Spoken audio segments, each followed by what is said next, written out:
Junior NTR Koratala కాంబినేషన్లో వస్తున్న Devara cinema మరోసారి వాయిదా పడింది. గతంలోనే 2 మార్లు వాయిదా పడుతూ వచ్చిన ఈ చిత్రం ఈసారి ఏకంగా దసరాకు షిఫ్ట్ అయ్యింది.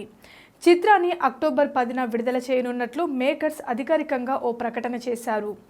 గత డిసెంబర్లోనే చిత్రీకరణ పూర్తి కావాల్సిన ఈ సినిమా వాయిదాల మీద వాయిదాలు పడుతూ వస్తుంది. గతంలో ఏప్రిల్ 5న విడుదల చేయనున్నట్లు ప్రకటించిన కొన్ని రోజులుగా ఈ సినిమా వాయిదా పడుతున్నట్లు వార్తలు బాగా వైరల్ అవుతున్నాయి.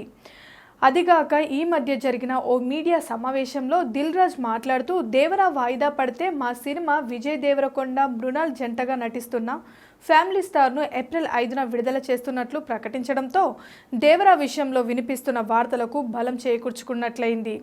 ఇప్పుడు వాటిని నిజం చేస్తూ ఈ సినిమాను వాయిదా పడింది. అయితే దేవరా సినిమా షూటింగ్ మధ్యలో ప్రతి నాయకుడిగా నటిస్తున్న సైఫ్ అలీఖాన్ గాయపడడంతో గ్యాప్ రాగా త్వరలో ఎన్టీఆర్ నటిస్తున్న పాన్ ఇండియా చిత్రం వార్ 2 మొదలు కానున్న క్రమంలో ఎన్టీఆర్ ఆ షూటింగ్ లో పాల్గొనాల్సి వస్తుండడంతో దేవరా సినిమాను వాయిదా వేస్తున్నట్లు తెలుస్తోంది. యువసుధ ఆర్ట్స్, ఎన్టీఆర్ ఆర్ట్స్ సంయుక్తంగా ఈ చిత్రాన్ని నిర్మిస్తుండగా కొరటాల శివ దర్శకత్వం వహిస్తున్నారు. బాలీవుడ్ బ్యూటీ జాన్వీ కపూర్, మరాఠీ నటి శృతి మారేటి కథానాయకులుగా నటిస్తున్నారు. Please subscribe Pragna Media. Please like, share, subscribe to Pragna Media. Pragna Media, please do like, share and subscribe. Please subscribe to Pragna Media. Please like, share and comment if you like the video. Pragna Media.